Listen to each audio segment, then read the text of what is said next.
Bueno, vamos a ir comenzando. Ya voy a presentar pantalla. Así ustedes me dicen si ven bien.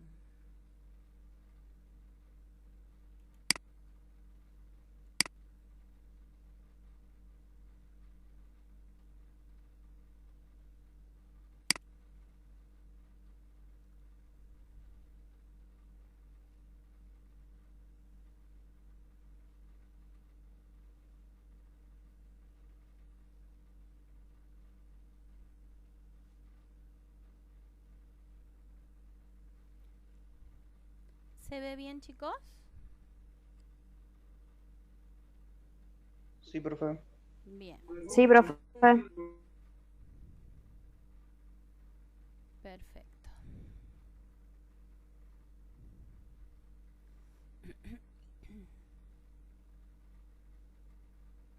Bueno, ya vamos a comenzar en un minutito.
Bueno, vamos a ir comenzando.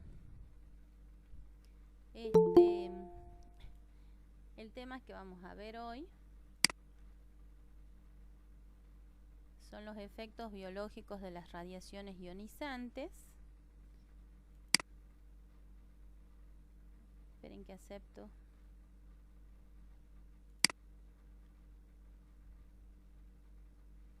Bien.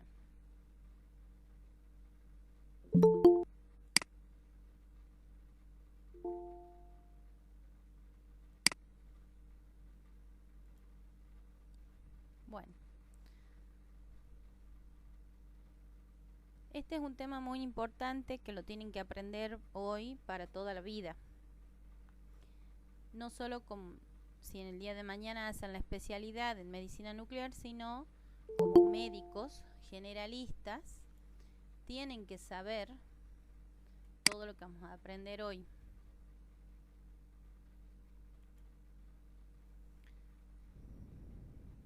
A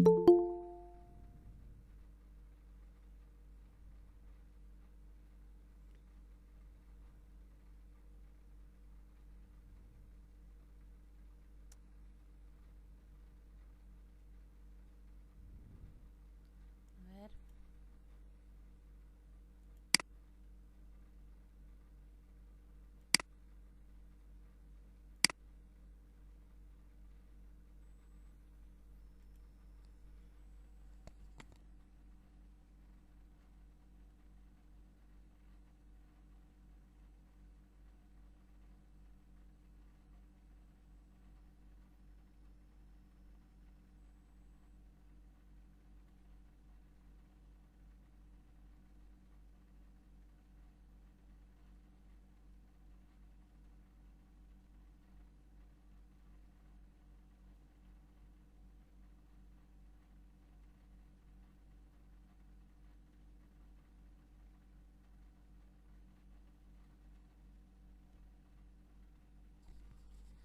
Bueno.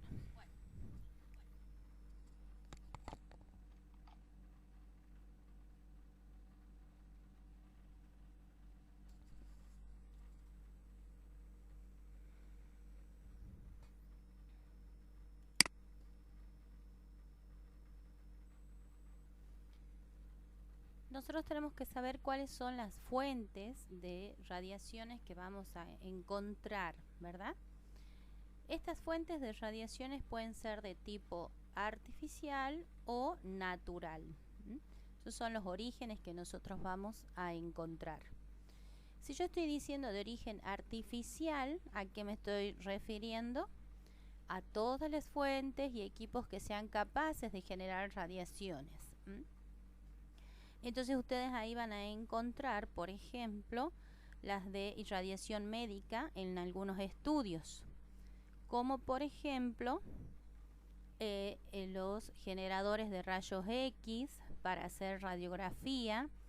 ¿Sí? Yo ahí en el apunte les puse con fines diagnósticos, tenemos radiografía y tomografía, que su fundamento es basado en los rayos X. ¿Sí? La medicina nuclear, por medio de los radioisótopos, que van a ser los rayos gamas. Y con fines terapéuticos, la radioterapia.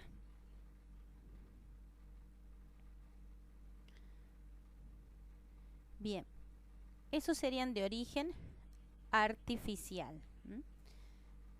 Después tenemos los que dentro de la parte artificial, que no sean con fines médicos, son las explosiones nucleares y la producción de energía nuclear en cualquiera de las bases que haya, como centrales nucleares, etcétera, y que están preparadas para realizar, por ejemplo, todos los radioisótopos que nosotros vamos a utilizar en medicina. Entonces, de ahí van a tener ustedes las tres fuentes artificiales.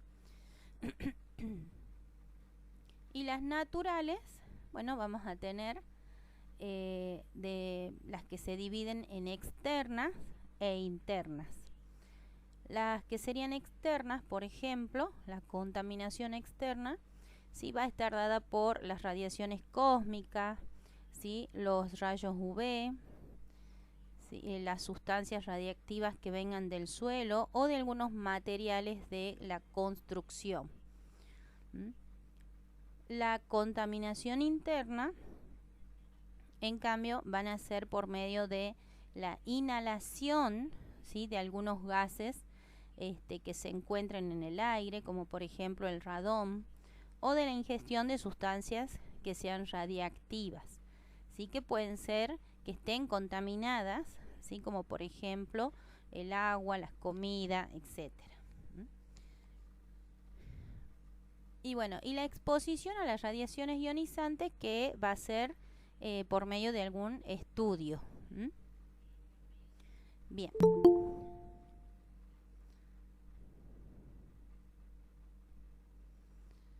Esas serían entonces las fuentes que ustedes tienen que conocer. Esto es en general, tanto para los chicos de primero como de segundo. Esto es algo en general que ustedes tienen que manejar. Yo por eso les puse un esquema. Con el esquema es mucho más fácil de guiarnos para saber cuáles son las fuentes de radiaciones.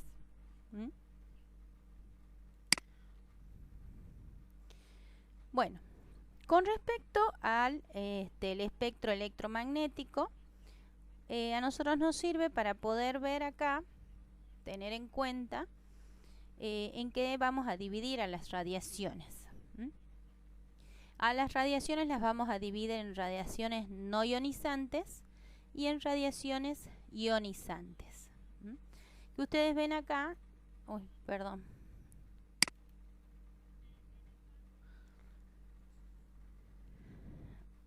Acá tienen en amarillo las radiaciones no ionizantes, y si ustedes se van guiando con el dibujito, tienen desde una torre eléctrica, van pasando por distintos artefactos, ¿sí? Una antena de televisión, un microondas, la luz solar. Después tienen una radiografía, una tomografía o una gamma cámara con emisión de rayos gamas. Entonces ahí tenemos todas las radiaciones que nosotros podemos recibir o podemos ver, y están basadas según la energía y la longitud de onda que vamos a ver que presentan. Como ustedes ya han estudiado sonido, Estamos hablando de ondas, ondas electromagnéticas.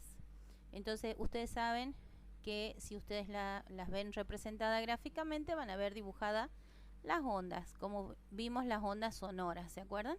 Bueno, exactamente igual. Y acá lo que nos muestra el espectro es que aquellas que tengan una mayor energía, van a ver que van de menor a mayor energía y de mayor a menor longitud de onda.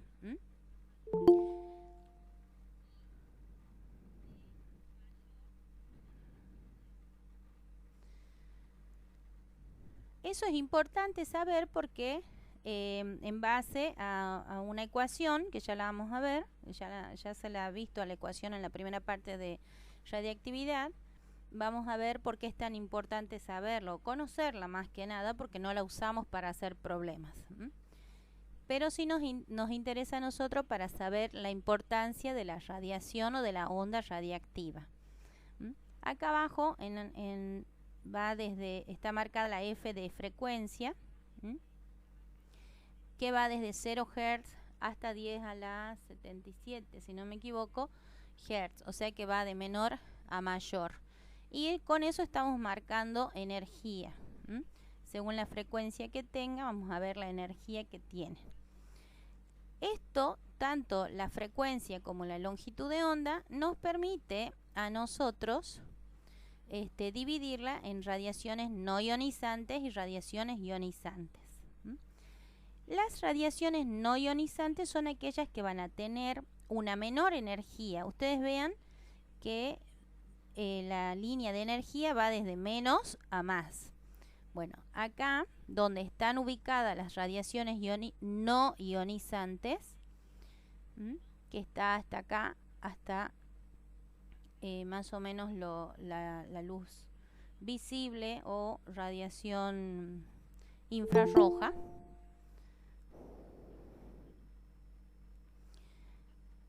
Bueno, hasta ahí nosotros vamos a ver que son todas aquellas que van a tener menor longitud, menor energía.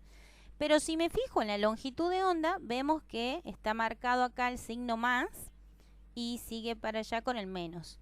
Entonces, las radiaciones no ionizantes tienen mayor longitud de onda y menor energía. Entonces, por esas razones que producen menos daños, ¿sí? No emiten radiaciones que sean capaces de atravesar la materia, como por ejemplo las ondas de radio, las ondas de TV, ¿sí? La luz visible, los rayos infrarrojos. Si no, imagínense que si nosotros estuviéramos todo el día mirando tele o escuchando radio, estaríamos constantemente al frente de radiaciones, ¿sí? Entonces no tendríamos, digamos, una buena salud con respecto a las radiaciones si estamos sometidos a la exposición de esas radiaciones, ¿sí? Entonces esto nos enseña a nosotros que estas radiaciones son capaces, no van a producir un gran daño. No quiere decir que no produzcan daño, ¿no? Ojo, van a producir un daño, pero va a depender de la exposición y eso lo vamos a ver más adelante. Pero no son tan dañinas como las radiaciones ionizantes. Ustedes ven que las radiaciones ionizantes están acá a partir de los rayos UV, rayos gamma, rayos X. Estas son radiaciones ionizantes. Y si ustedes se fijan en el gráfico con respecto a la energía, tienen una mayor energía y una menor longitud de onda. O sea que estas radiaciones son capaces de ionizar la materia, pueden excitarla, pueden romper enlaces químicos, pueden hacer desastre con la molécula, etcétera, y van a producir un daño.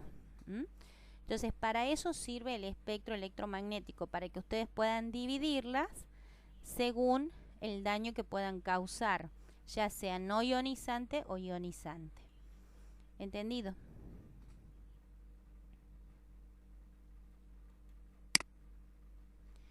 Bien. Sí, profe. Perfecto.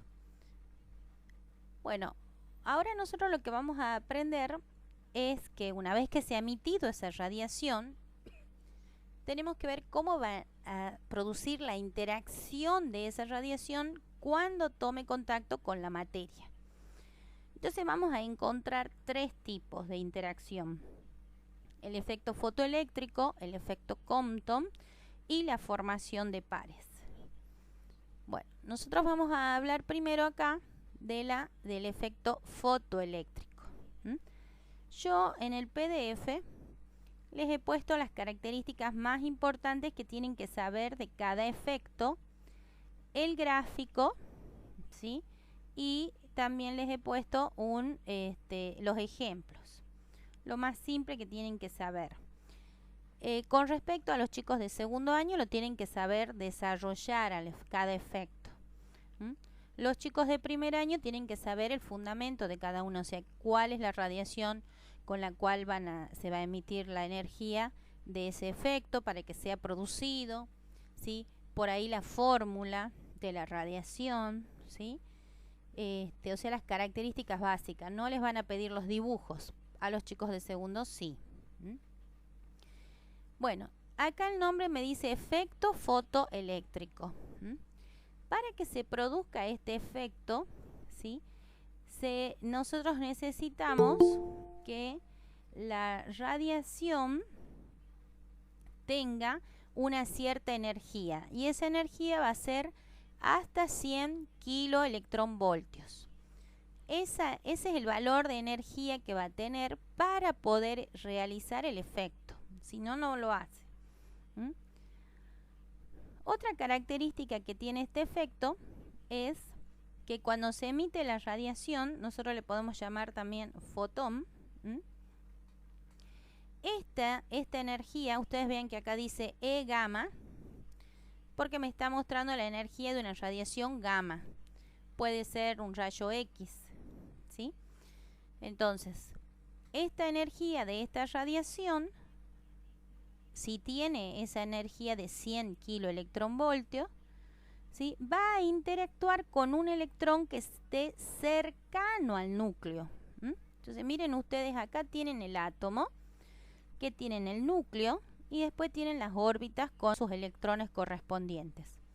Entonces, esta radiación va y choca con un electrón que está cercano al núcleo. ¿Y qué le hace? Lo desprende de ahí.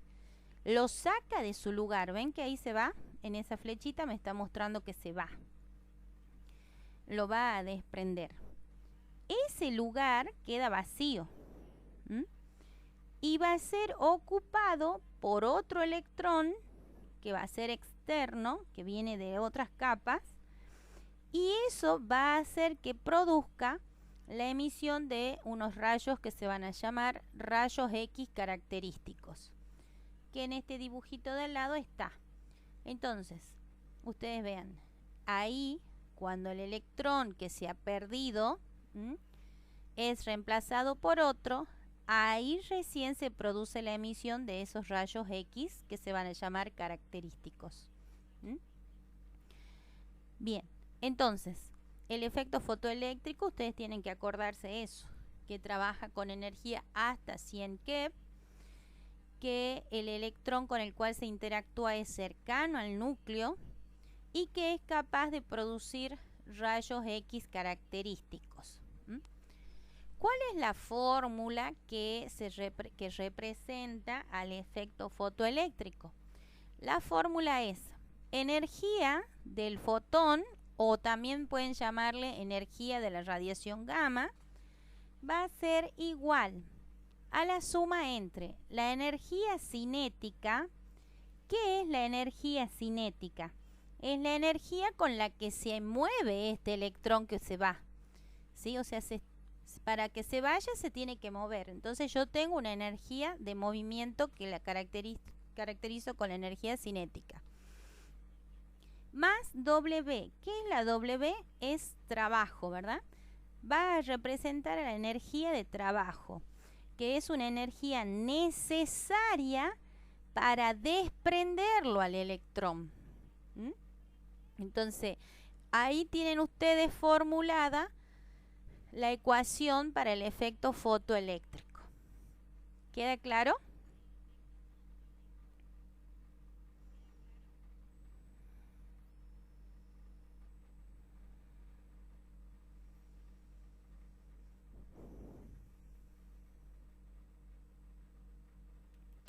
Sí, profe.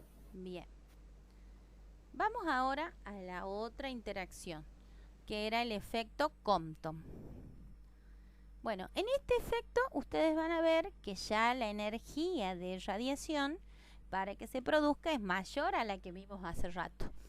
Es hasta 1000 kiloelectronvoltios de energía.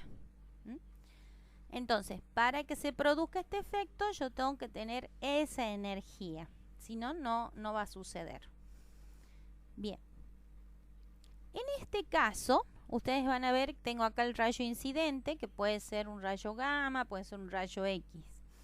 ¿Sí? Tiene esa radiación, tiene una energía de más hasta 1000 kiloelectronvoltios.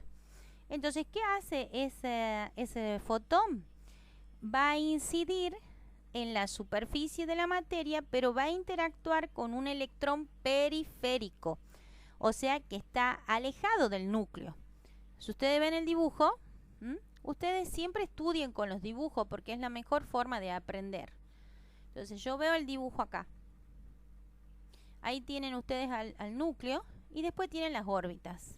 Miren a dónde estamos mostrando que el fotón incidente va a interactuar con un electrón, pero que está bien lejito del núcleo, a diferencia del anterior que estaba cercano al núcleo. Este está alejado. Y una vez que interactúa, esta era la posición que tenía, lo hace como que rebote, ¿ven? Lo saca. Por eso dice electrón eyectado. Como que lo corre de ahí de su lugar, lo arranca y va a producir un fotón disperso o dispersado. Ese fotón dispersado va a tener una energía con una longitud de onda que va a ser mayor a la inicial. Por lo tanto, la energía va a ser menor. ¿Se acuerdan que el fotón incidente tenía una energía de 1000 kiloelectronvoltios? ¿Sí? Y una cierta longitud de onda. Bueno, el fotón dispersado que sale de aquí va a tener una longitud de onda mayor que el emitido, pero su energía va a ser menor. ¿De dónde sale eso? De la ecuación de Planck, que es lo que hemos hablado en la primera gráfica del espectro electromagnético, en donde hablábamos de energía y de longitud de onda, ¿sí? Bueno, la ecuación de Planck me muestra ahí, ¿ven? Que era energía por H, que era la constante, por C dividido en la longitud de onda. A mí lo que me interesa que a ustedes les quede claro acá es que la energía es inversamente proporcional a la longitud de onda, ¿sí? Entonces, si yo tengo mucha energía, quiere decir que la longitud de onda es menor. Si tengo mayor longitud de onda, quiere decir que la energía es menor, ¿sí? Son inversamente proporcionales. Y eso es lo que yo quiero que les quede bien en claro. ¿Entendido?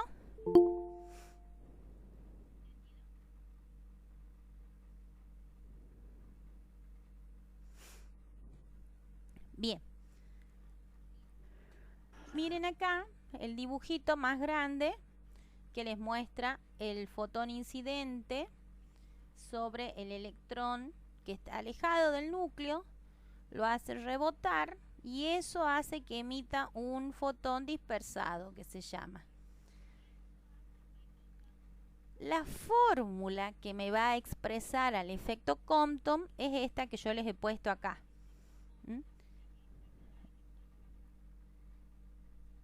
¿Qué es lo que dice la fórmula? Que la energía del fotón o la energía del rayo gamma o del rayo X va a ser igual a la energía cinética, ustedes ya saben qué era, más el trabajo o energía de trabajo, que ya sabemos que era la energía necesaria para desprenderlo al electrón, ¿se acuerdan?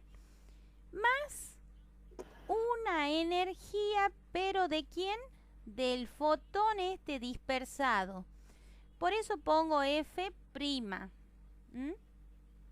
Porque esta energía, este rayo que ha salido de acá, ¿sí?, es parecido al que ha estado incidiendo acá. Pero ¿qué pasaba? ¿Cuál era la diferencia? Este tenía menor energía que que el principal. ¿Entendido? Esa es la diferencia y puede ser pregunta de examen.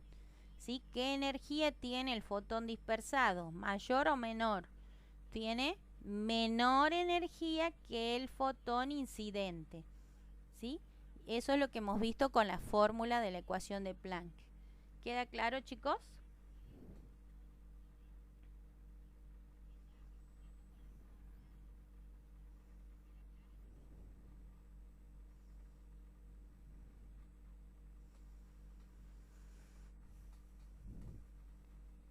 Sí, profe. Bueno, acá termina el efecto Compton. Entonces, Sí, profe. si está todo claro, vamos al otro efecto.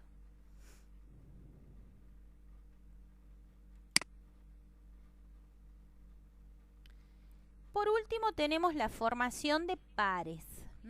Ya acá el título nomás me está dando, me está mostrando cuál va a ser el resultado.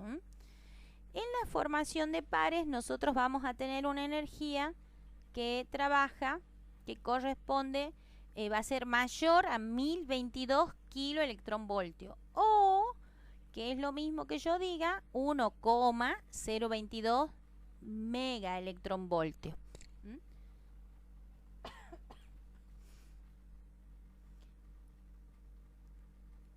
Entonces, ¿qué es lo que pasa acá?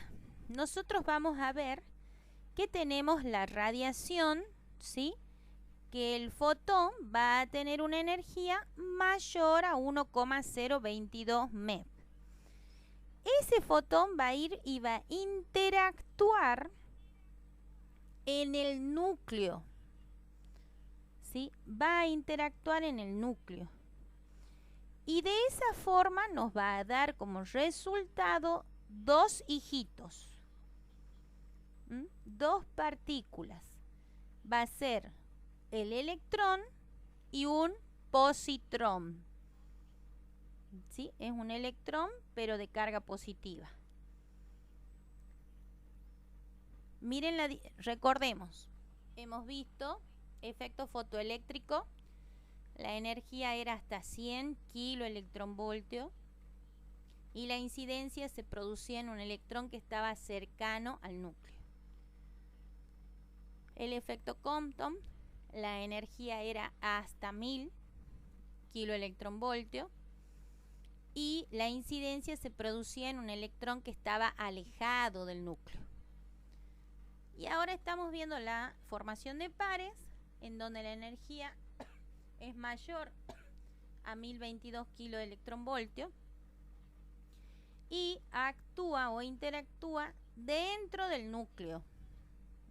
Entonces, para que vayan viendo las diferencias que hay entre cada uno. Y da como resultado dos partículas, un electrón y un positrón. Este positrón que da como hijito se encuentra con lo que se llama su antipartícula. ¿Quién va a ser su antipartícula?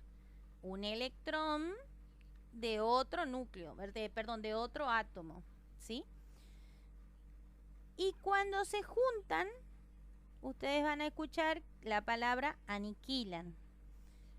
Es como que chocan entre ellos y al chocar van a generar nuevamente energía, pero van a emitir dos radiaciones. ¿Ven que acá hay una y acá está la otra?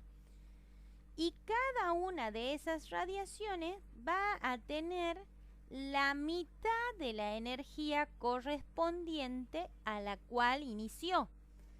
¿Se acuerdan que había iniciado con 1,022 MeV? Entonces, si yo divido a eso en 2, me da 0,511. Entonces, este fotón tiene 0,511 y este 0,511. Si lo sumamos, nos va a dar el total con el cual empezó. ¿Entienden?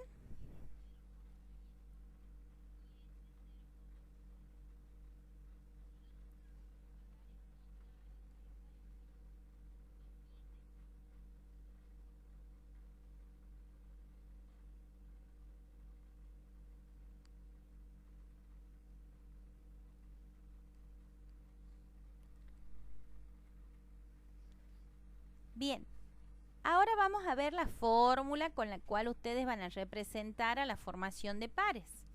Tenemos a la energía del fotón, que es lo mismo que diga energía del rayo gamma o energía del rayo X incidente, va a ser igual a la energía cinética, que ya sabemos qué es, más la energía de trabajo, que ya sabemos qué es, más la energía de los fotones hijos, pero acá fíjense que la F yo la puse al cuadrado. No, bueno, no es que yo la puse, está puesta al cuadrado.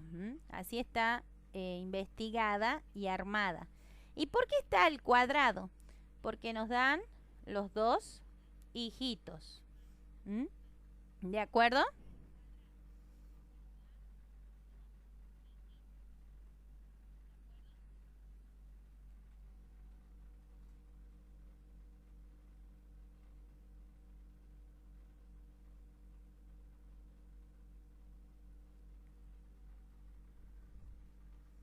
Sí, profe.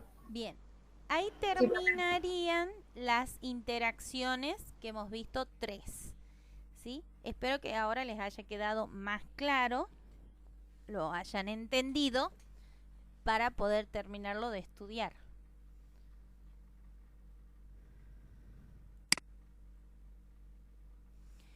Bueno, ahora lo que vamos a ver son los efectos biológicos que nos van a dar estas radiaciones.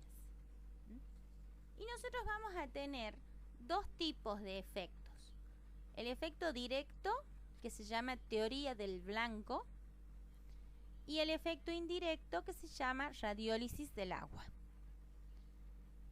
En el efecto directo, ¿por qué se llama teoría del blanco? Porque ustedes fíjense acá, la radiación va y actúa, en este caso está actuando sobre una molécula, ¿sí? Está mostrándonos acá el ADN, ¿sí? Bueno, va y actúa ahí, sobre esa molécula. Entonces por eso se llama teoría del blanco, porque ya tiene un blanco fijado. Entonces va y actúa ahí, sobre ese órgano, sobre esa molécula, ¿sí? Por eso se llama así, teoría del blanco o efecto directo. Entonces acá, la producción del daño, ustedes van a ver que es un efecto que seguramente como resultado va a ser mayor, ¿sí? ¿Y de qué va a depender que sea mayor o menor? Va a depender de la dosis, que eso ya la vamos a ver más adelante.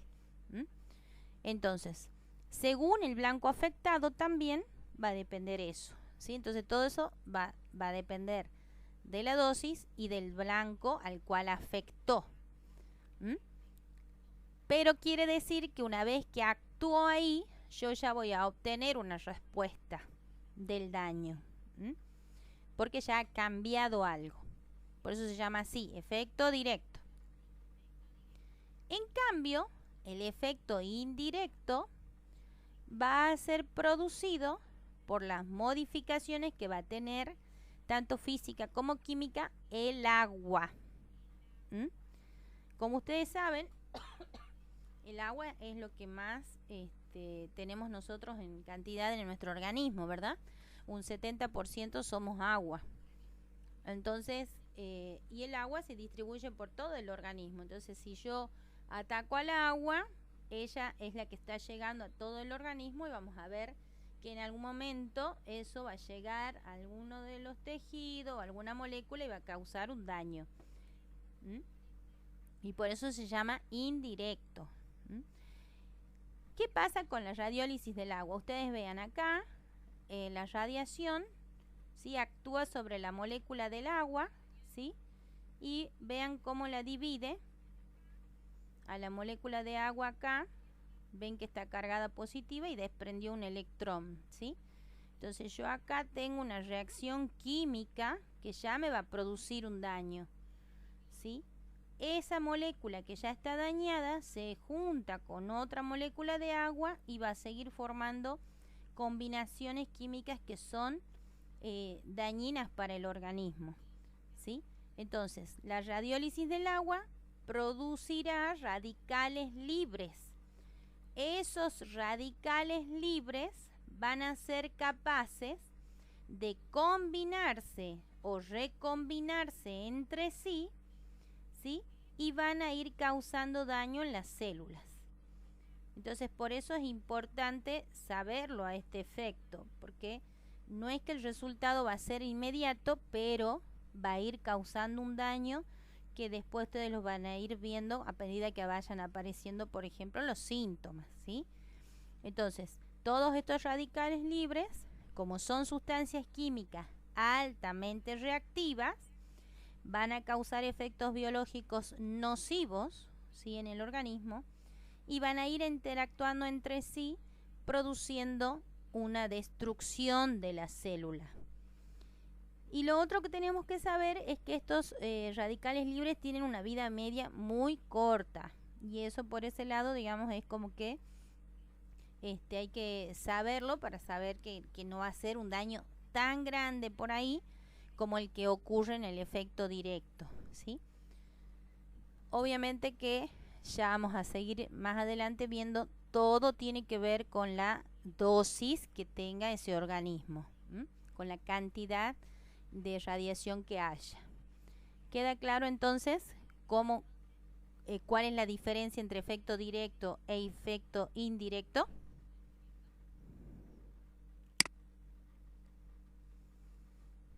Miren acá. Sí, profe. Sí, profe. Perfecto. Miren acá, tienen una fuente de radiación que está produciendo daño en la cadena de ADN. Eso nos va a dar más adelante una célula cancerígena y a su vez un tumor.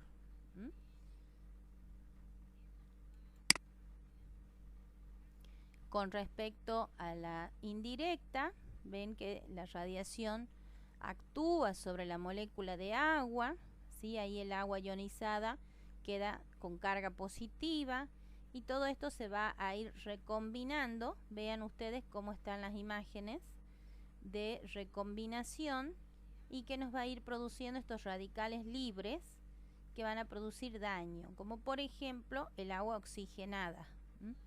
Todos conocen el agua oxigenada, ¿sí? Más de uno la debe conocer. La debemos haber usado para algo en especial siempre. Entonces, si uno ya la conoce, sabe que puede llegar a hacer daño. Imagínense si ustedes tienen mucha agua oxigenada en el organismo, el daño que le puede causar, ¿sí? Entonces, por eso es el cuidado.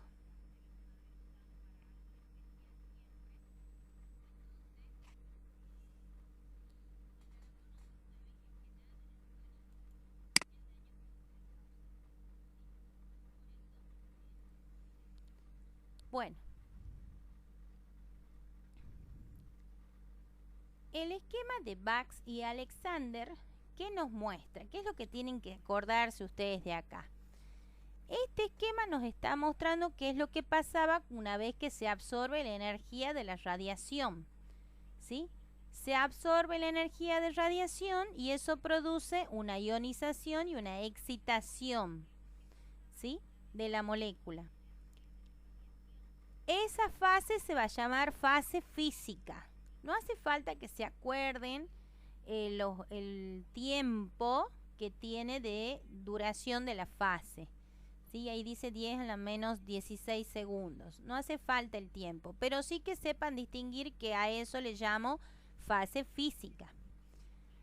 Esa ionización y excitación va a producir si fuera de acción directa o la teoría del blanco, y la acción indirecta o la teoría de los radicales libres o radiólisis del agua. Si vamos a la acción indirecta, vemos que la molécula de agua es la afectada, ¿verdad? Produce los radicales libres, eso produce una recombinación, nos va a dar uno de las recombinaciones que es más dañina, es el peróxido. Bueno, toda esa parte hasta ahí, hasta que comienza la alteración molecular, antes de comenzar esa alteración, se llama fase físico-química.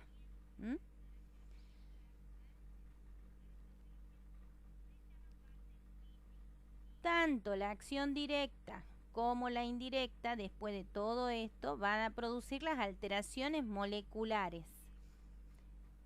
Y esas alteraciones moleculares yo le voy a llamar fase química.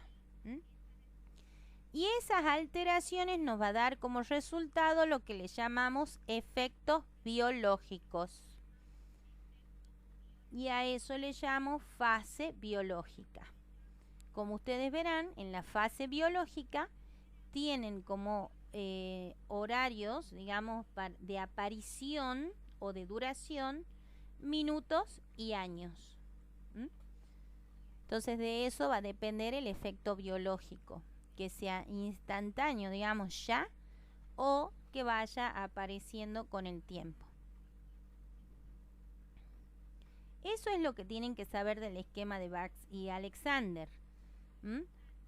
Yo lo puse ahora al último para que puedan entender, una vez que ya hemos visto cuáles son los efectos directo e indirecto, entonces ahí ya lo podíamos nombrar bien a cada fase del esquema.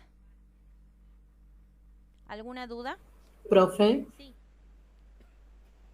¿la acción directa entonces no tiene fase físico-química?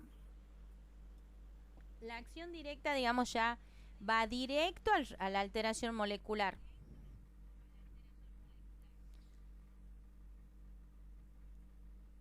Ah, perfecto, como que pasa directamente. Exacto.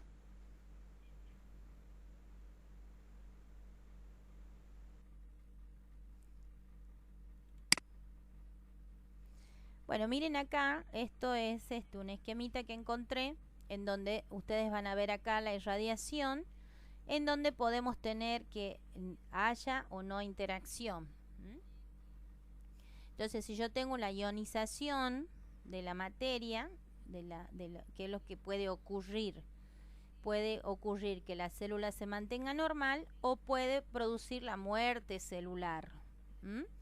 Esto sería el efecto directo. Por ejemplo, si ya va directo a la célula, ¿sí?, puede producir la muerte celular. Y ahí va a depender de qué célula, en qué célula estuvo actuando, ionizándola, y van a encontrar daño en los tejidos que pueden ser no vitales, en donde después yo puedo encontrar la radiopatología o no, y en daños que pueden ser en tejidos vitales, como por ejemplo el síndrome cerebral, síndrome medular, gastrointestinal, etc. Y el daño acá es un daño agudo o muerte.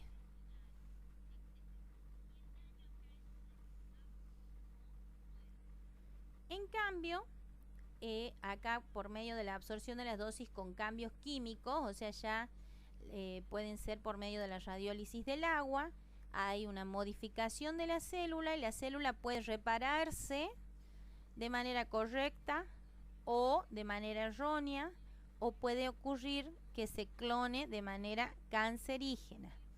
Y ahí vamos a tener el resultado en años y décadas. Entonces ahí vamos a tener la patología que sería el cáncer, una de las patologías, ¿sí? Entonces ahí vamos a tener como efectos tardíos, que es lo que vamos a llamar como estocásticos, que ya lo vamos a ver ahora. Y si la reparación es una reparación errónea a nivel de una célula germinal, ustedes van a ver los resultados en las generaciones, ¿sí? Entonces ahí voy a tener desórdenes hereditarios a nivel cromosómico.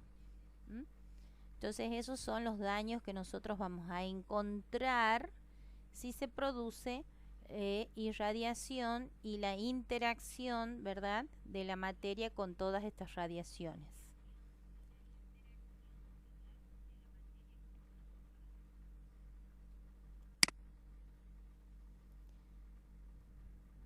Bueno, antes de pasar.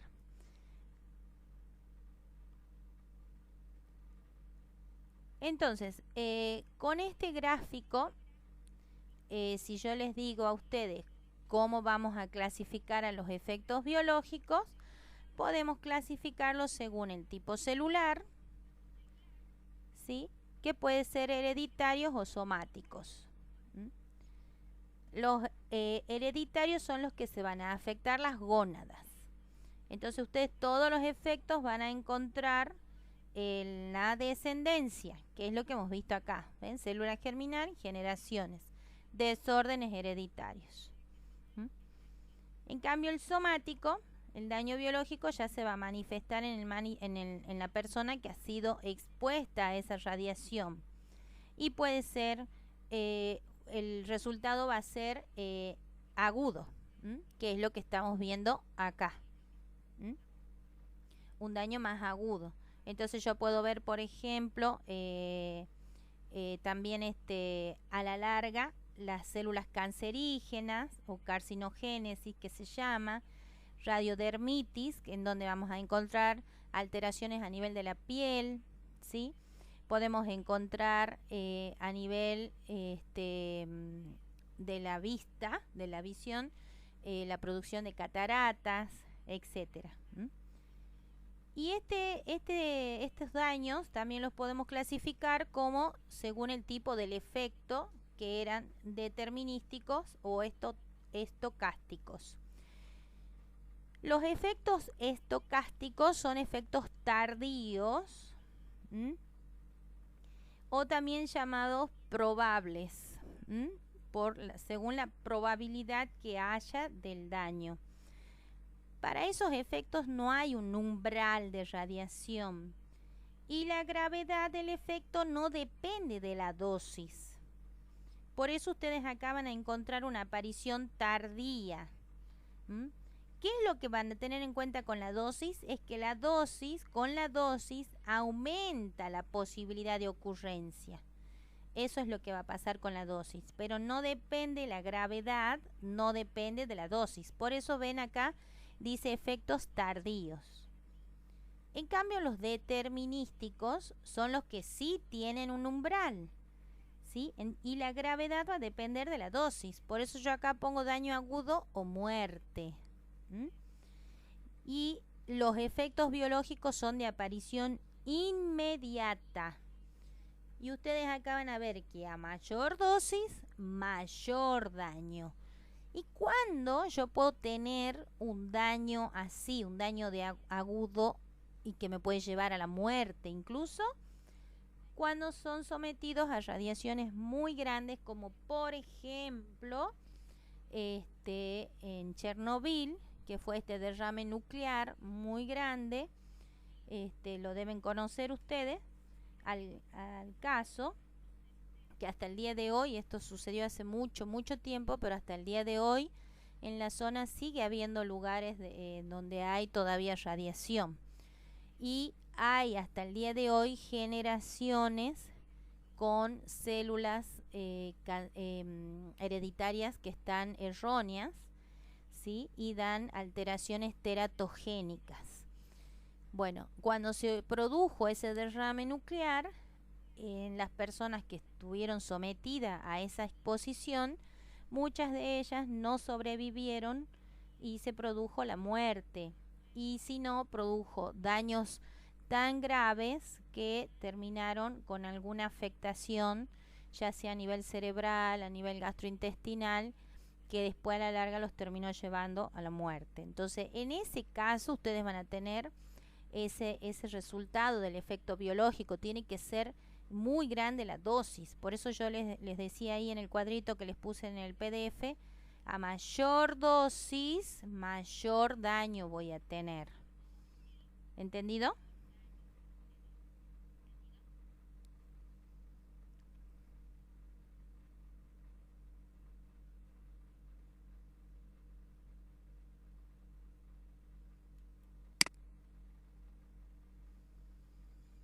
Sí, profe. Bueno.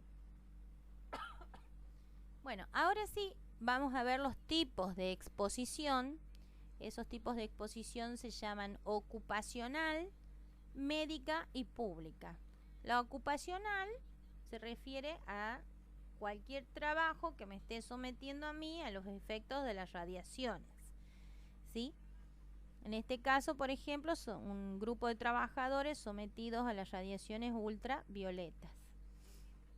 Las médicas, toda persona que esté trabajando, todo médico, mejor dicho, que esté trabajando con la manipulación de radiaciones.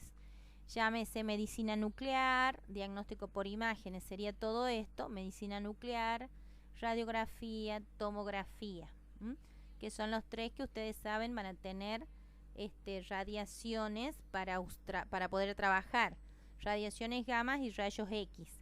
En cambio, la ecografía y la resonancia magnética nuclear no emiten radiaciones, entonces son no hay problema y no hay tanto peligro como las radiografía, tomografía y radiografía y medicina nuclear. Gammagrafía sería. Bien.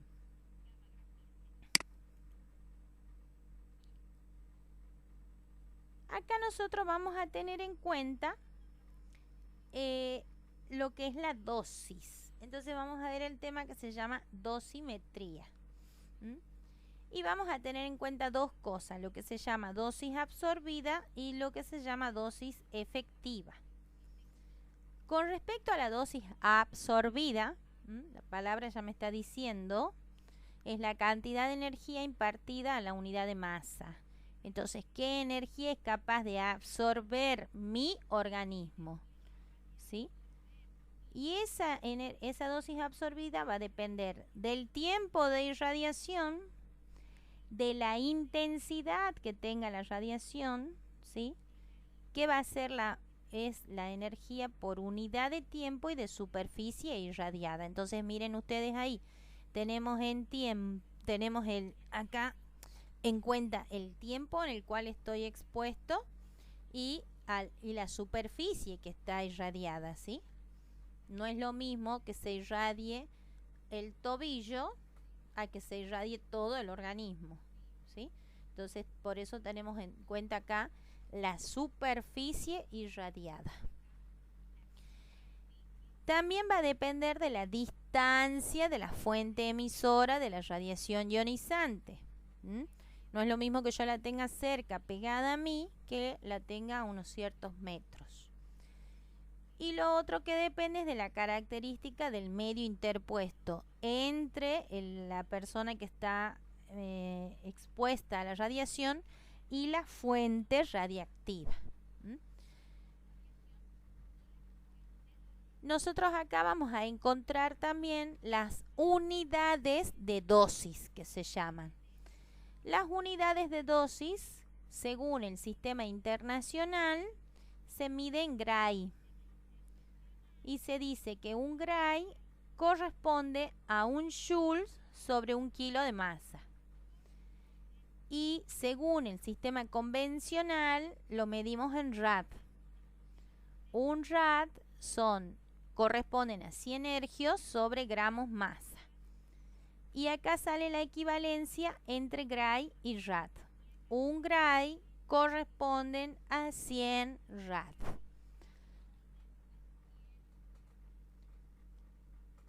Todo esto que yo les puse en esta diapo, que también está en el PDF, es lo más importante que ustedes tienen que saber, ¿sí?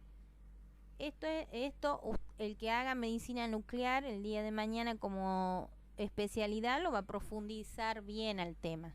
Pero hoy esto es lo más importante que deben conocer como futuros médicos para poder después trabajar en cualquier hospital que tenga medicina nuclear, que tenga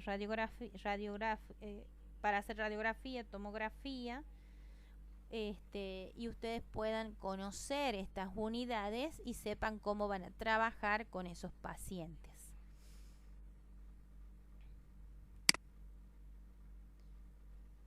¿Cuál es la dosis efectiva?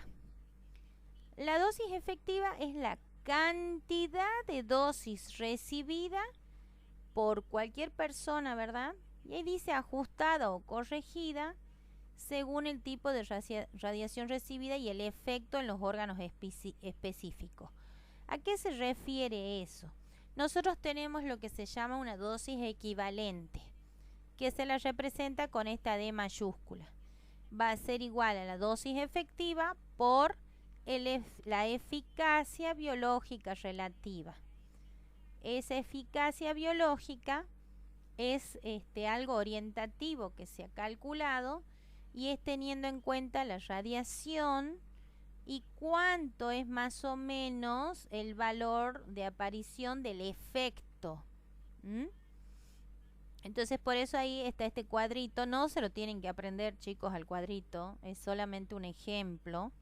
Lo que ustedes se tienen que acordar es la unidad en la que se mide, nada más, que en el sistema convencional la dosis efectiva se mide en rem y en el internacional se mide en sievert. Un sievert equivale a 100 rem. Eso es lo que se tienen que acordar, nada más. El concepto de la dosis efectiva y las unidades en las que se mide. No el cuadrito esto. Esto es más que nada un ejemplo, igual que esto. ¿De acuerdo? No se vuelvan locos con valores que hayan tanto en el PDF mío como en el libro, porque no les van a pedir, salvo lo que yo les diga. Un ejemplo siempre de cada cosa.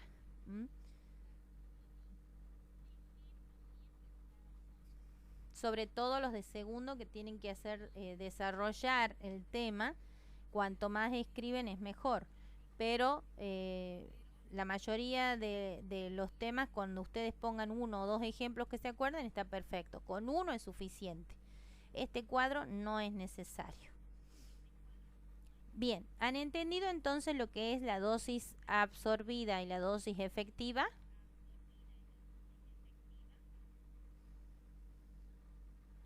Profe, ¿cuál sería el ejemplo? ¿Cómo? No, acá ¿Cuál sería el acá, por ejemplo que yo debería poner en dosis efectiva, por ejemplo? No, acá no vas a poner ejemplos, sino la equivalencia que vos vas a tener, por ejemplo, en la dosis efectiva de un Gray corresponde a una dosis equivalente de un sievert. ¿Sí?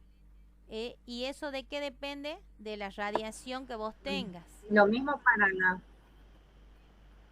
Mira, vos fíjate acá. Si yo la dosis... Bien, lo mismo sería para la absorbida. Lo mismo. Vos, por ejemplo, tenés que la dosis equivalente es igual a la dosis efectiva por el efecto biológico relativo. Y vos te fijas acá, tenés el cuadro. ¿Sí? Los rayos gamma o rayos X, la eficacia es de 1. Entonces, si la dosis efectiva es de un Gray por 1, ¿sí? Es 1. Entonces, la dosis equivalente es de un sievert. ¿Entendés?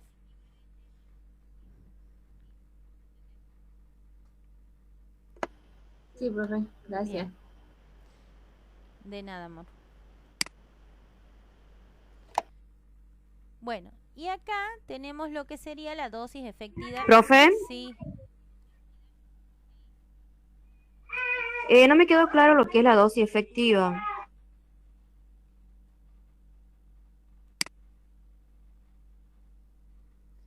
La dosis efectiva es la dosis que vos recibís, ¿sí? Cuando estás, por ejemplo, te están haciendo una radiografía, es la dosis que vos estás recibiendo, ¿sí? Y el resultado de esa dosis que vos estás recibiendo se va a ver si hay un efecto o no en algún órgano que se haya tocado la radiación, ¿sí? Entonces, ¿de qué depende la dosis efectiva? De esa eficacia biológica relativa que va a tener cada órgano en general, dependiendo de las radiaciones, ¿sí? Eso es lo único que tenés que saber. Entonces, ¿qué es la dosis efectiva? La cantidad de dosis que recibe una persona según el tipo de radiación. ¿A qué se refiere? A los rayos gamma, beta, beta positiva, negativa, X, etcétera, cualquiera de las radiaciones. y el efecto que va a causar esa radiación en algún órgano específico. Eso es la dosis efectiva. Muy bien, gracias. De nada. Acá, por ejemplo, reforzamos lo que es la dosis efectiva. Por eso te dice dosis efectiva recomendada anualmente, según el grupo poblacional. Entonces, para los trabajadores se refiere a médicos, radiólogos, todos los que estén trabajando en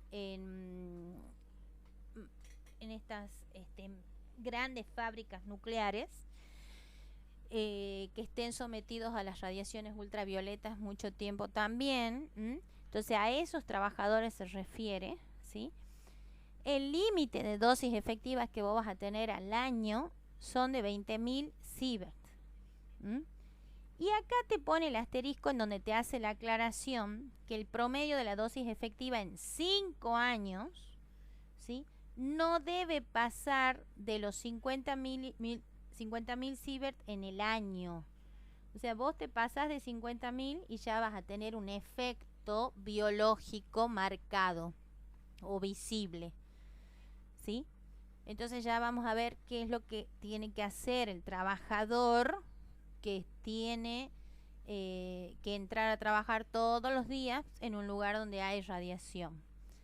En cambio, para la población en general es de 1.000 sievert al año. Pero vean ustedes de poquito qué es la diferencia acá con respecto a los de trabajadores. ¿Por qué? Y porque la población en general sería más que nada cuando están sometidas a ¿qué? A un estudio médico, una radiografía, una gammagrafía, una tomografía, ¿sí?, que son los tres estudios de diagnóstico por imágenes que tienen radiaciones, o que estén sometidos bajo un tratamiento radioterápico, en donde ahí también trabajamos con radiaciones. Entonces a ese tipo, a la población en general se refiere el límite de dosis. Y para ambos casos es lo mismo. No debe pasar los 50.000 sievert en el año. Entonces esto es muy importante que para ustedes manejar, porque muchas veces uno entra a hacer guardia a partir de tercer año al hospital y se copan pidiendo una radiografía. Por ejemplo, llega un niño politraumatizado y ustedes agarran un recetario y le piden radiografía de cabeza, frente, perfil, radiografía de miembros superiores, frente y perfil, radiografía de miembros inferiores, frente y perfil, radiografía de tórax, 5, 6, 7 radiografías. Y el niño tiene 5 años. Entonces está en una etapa de crecimiento y yo lo estoy por someter a 5, 6 radiografías. Y yo lo estoy por someter ¿a qué? A la radiación de ¿qué? De rayos X. En una hora le estoy por hacer toda esa radiación. ¿Entienden? Entonces, si yo sé que la radiografía trabaja con rayos X, entonces, ¿qué voy a hacer? Le voy a pedir a la persona que sea necesaria. No le voy a pedir a este niño 5 o 6 radiografías. ¿En qué me voy a basar para pedir la radiografía? Lo voy a estudiar, le voy a hacer una historia clínica. Si viene acompañado por un mayor, a él le haré la historia clínica, con él la haré, porque el niño a lo mejor, aparte de que ha tenido un accidente, está mal, no habla. Entonces hablo con la mamá y yo lo toco, tengo que tocarlo al niño. Si el niño no está llorando de dolor, puede estar llorando de los nervios, del susto, pero no llanto de dolor, entonces no tengo por qué pedirle 20 radiografías, ¿sí? Si el niño está consciente, yo voy a evaluar otras cosas para ver si le pido una tomografía cerebral o no, ¿sí? Si toco sus manos, toco sus dedos, toco sus brazos, y en base a eso recién voy a ver si pido o no la radiografía. Con mirarlo ustedes se van a dar cuenta si tiene una fractura o no. Si es una fractura expuesta, obviamente se van a dar cuenta, miran. Pero si no es expuesta, se van a dar cuenta tocando, mirando la zona de las lesiones. Entonces no necesito pedir 50 placas para este niño, ¿sí? Entonces pido una, la que sea necesaria. Y cuanto menos placa le pida, mejor, ¿sí? Porque yo lo estoy sometiendo a una radiación. Y ustedes ya saben que la radiación no es que lo pasa de largo, no. Entra y se queda en el organismo y empieza a actuar en alguna de las células. ¿Entienden? Entonces por eso yo tengo que tener cuidado cómo voy a trabajar con las radiaciones. ¿Mm? ¿Queda claro?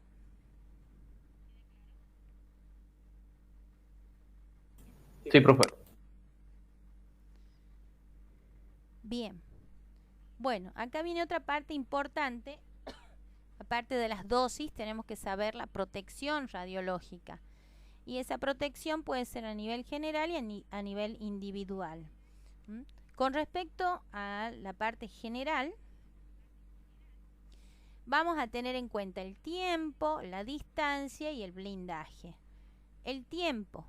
Cuanto menos tiempo esté cerca de una fuente de radiación, menor va a ser la dosis recibida. La distancia. A mayor distancia de la fuente, menor será la dosis recibida. Blindaje. Si está detrás de un blindaje, la dosis que se recibe es menor. Y ustedes ven que ahí dice menor.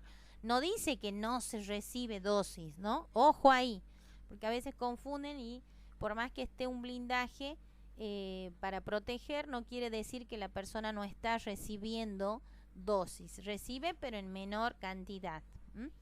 Entonces estas son las tres cosas que yo tengo que tener siempre en cuenta: el tiempo, la distancia y el blindaje. Eso es en general. Y de manera individual, el que haga medicina nuclear, radiografía, tomografía, tiene que tener todos estos efectos protectores, ¿sí? Gafas plomadas, el protector tiroideo, un gorro plomado, el delantal plomado, el kit protector gonadal, los guantes plomados, el delantal plomado odontológico, que lo usan la mayoría de los dentistas que están trabajando con radiología. Y acá tienen un aparatito especial que es un dosímetro, ¿sí? Todas las personas que trabajan en medicina nuclear, en diagnóstico por imágenes con radiografía y tomografía, deben tener este aparatito. ¿Por qué digo deben? Porque hay algunos que no los tienen. Deben tener. Ese aparatito te está midiendo las dosis que está recibiendo tu organismo durante todos los días que vos estés trabajando en esa planta, en ese sanatorio que tenga medicina nuclear, en ese centro de diagnóstico por imágenes, ¿sí? Entonces vos entras a trabajar y empieza el contador a recibir todas las, por más que vos estés con toda la protección que estés, acordate que esto protege, pero llega menos dosis, no quiere decir que no llega, llega menos. Entonces ese dosímetro está contabilizando toda la actividad, todas las dosis que está recibiendo tu organismo. Y hay algunos que tienen, sobre todo los que trabajan en las grandes fábricas nucleares, tienen el chip que cuando ya llegó al tope de la dosis diaria, hace un sonido. Entonces vos ya sabés que te tenés que ir, sí o sí. No te podés quedar porque ya te vas a pasar de la dosis diaria. Y lo mismo te va avisando a la dosis semanal, mensual y al año, ¿sí? Entonces eso se va chequeando y vos vas viendo la dosis que va recibiendo tu organismo, y en base a eso te van haciendo los chequeos y demás para ir controlando, porque recordemos que todas estas radiaciones van a hacer interacción con la materia y te van a producir un efecto a largo plazo. Entonces, tengamos en cuenta lo siguiente. Acá vean que tienen los biombos o separadores que son plomados también, ¿sí? nosotros tenemos que tener en cuenta siempre el principio del tiempo, la distancia y el blindaje. Mínimo tiempo. Debo maximizar la distancia tanto como sea posible. ¿Sí? Cuanto más lejito esté, mejor. Y el uso de blindaje. ¿De acuerdo? Los rayos gamma atraviesan bastante el plomo. Entonces, miren ustedes acá en el dibujo, te están poniendo rayos X, todos los rayos X que están atravesando este blindaje, y por ejemplo acá incidían 4 y acá salen 2, o sea que ha frenado un poco, pero no quiere decir que ha frenado totalmente. Eso queden bien en claro, porque a veces cometen el error de decir que el blindaje no permite el pasaje. Pasa, pero en menos cantidad. ¿Entendido, chicos?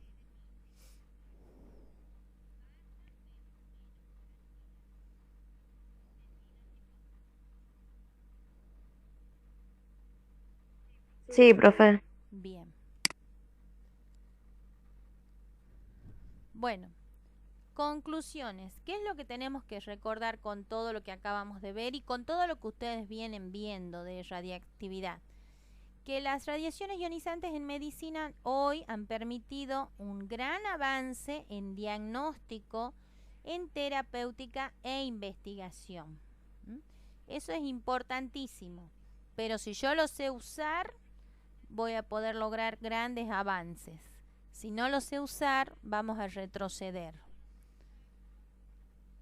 La investigación epidemiológica y la evaluación de los daños resultados de accidentes nucleares han demostrado los efectos biológicos nocivos de las radiaciones, ¿sí?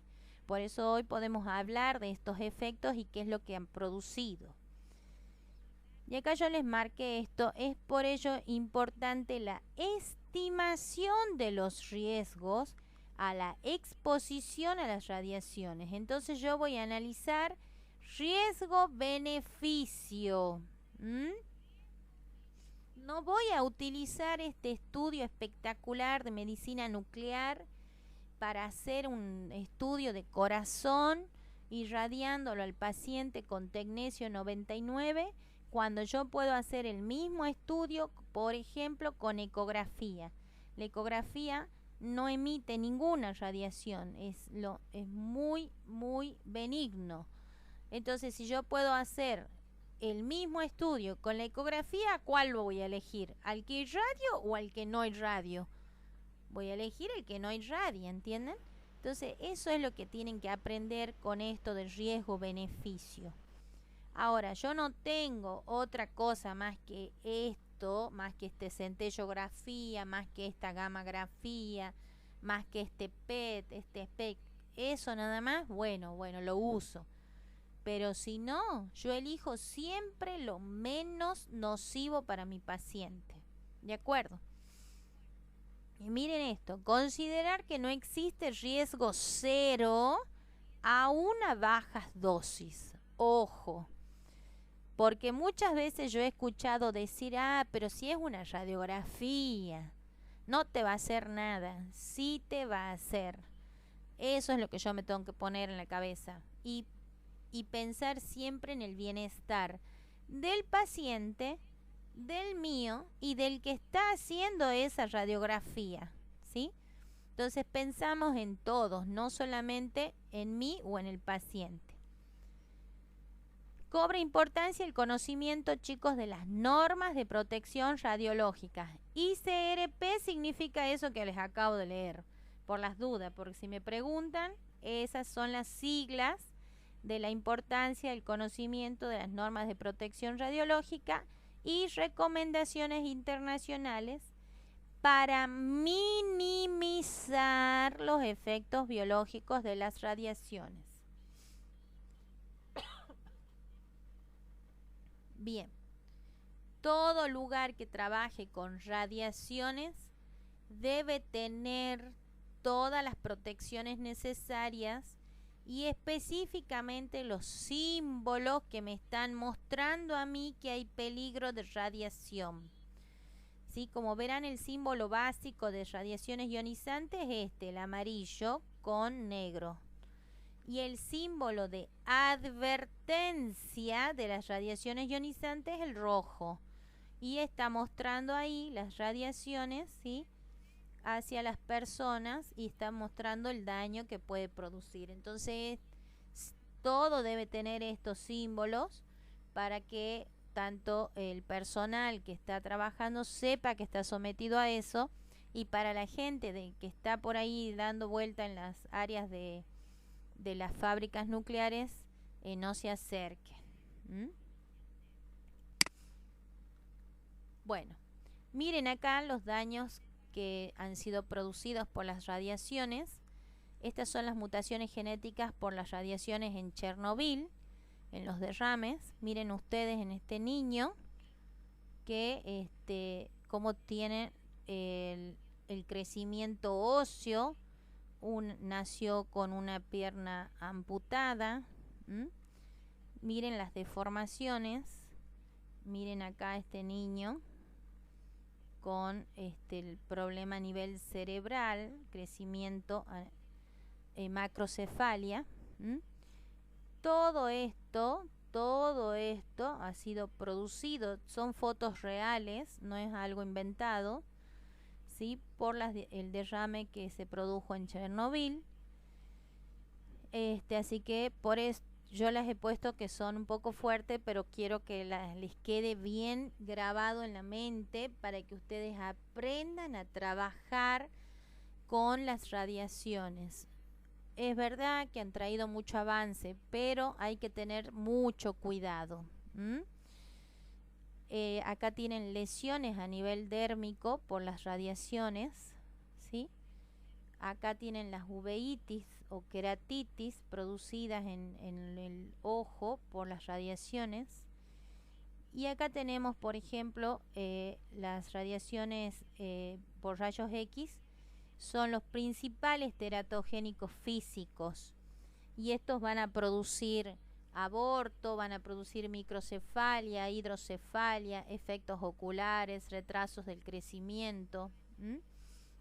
Por eso, ustedes cuando trabajen en medicina nuclear y hagan un estudio médico, como por ejemplo la curva de captación tiroidea con yodo 131, le dan al paciente yodo. Ustedes saben que el té medio del yodo es de 8 días.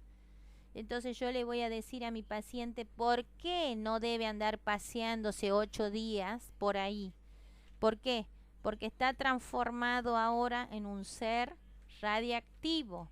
Y si él está cerca de una mamá que está embarazada en su primer trimestre de embarazo, puede producir un aborto. Y ahí, si ustedes me llegan a decir, pero debe ser mínima la radiación, ¿qué hemos dicho? Por más mínima que sea, el daño se puede producir, ¿sí? Y sobre todo en el primer trimestre, que es donde recién se está produciendo la implantación, ¿sí? Entonces, por eso es más riesgoso y por eso puede producir el aborto. ¿Entendido? Ahora, ya está embarazada un poquito más y bueno, ya los efectos van a ser un poco ya dentro del niño, ya le va a producir una alteración en alguna de sus moléculas y ya le va a poder traer alguna alteración como malformación, etcétera, o un parto prematuro y corriendo el riesgo de morir tanto el niño como la madre. Entonces hay que tener siempre cuidado con esto. Entonces esto quiero que se les grabe bien para toda la vida, porque ustedes ahora lo están aprendiendo el tema, pero ya el año que viene van a aplicarlos a los temas en otras materias, en tercero o en cuarto, cuando empiecen a ver pacientes ya van a empezar a conocerlos, a los aparatos les va a gustar, pero como yo les dije, sepamos usarlos, no pidamos ni se les vaya a ocurrir pedir una radiografía sin saber si la mamá está embarazada o no. A lo mejor es una chica que no sabía, entonces debo hacer una buena historia clínica porque yo no la puedo someter a los rayos X, ¿sí? Entonces tenemos que aprender todo esto para poder hacer prevención y un buen uso del diagnóstico por imágenes. ¿Queda claro?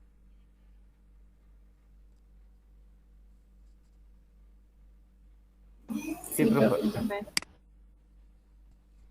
Bueno, para terminar, las imágenes, aquellas crudas que les puse, pongamos un poquito de humor y no sean como Homero, que se duerme en medio de una fábrica nuclear y termina después él siendo Don Simpson irradiando por ahí por todos lados.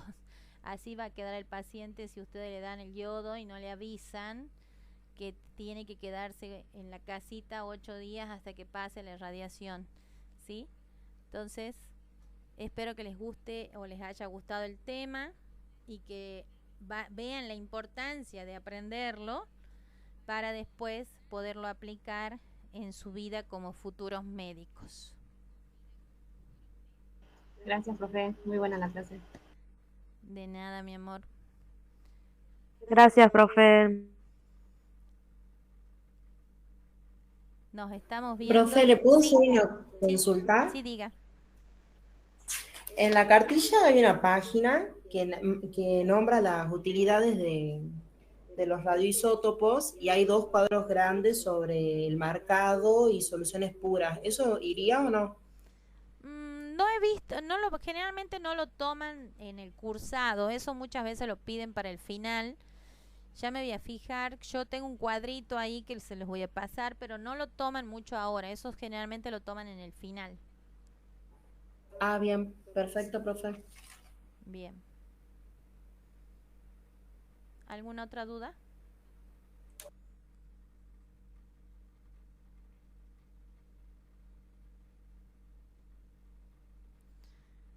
Todo bien, profe, muchas gracias. Bueno, me alegra entonces y nos estamos viendo si Dios quiere. Ya les voy a avisar cuándo voy a dar las presenciales para práctica de problemas. Ya les voy a pasar un archivo de parciales, tanto de choice como a desarrollar, para que vayan practicando.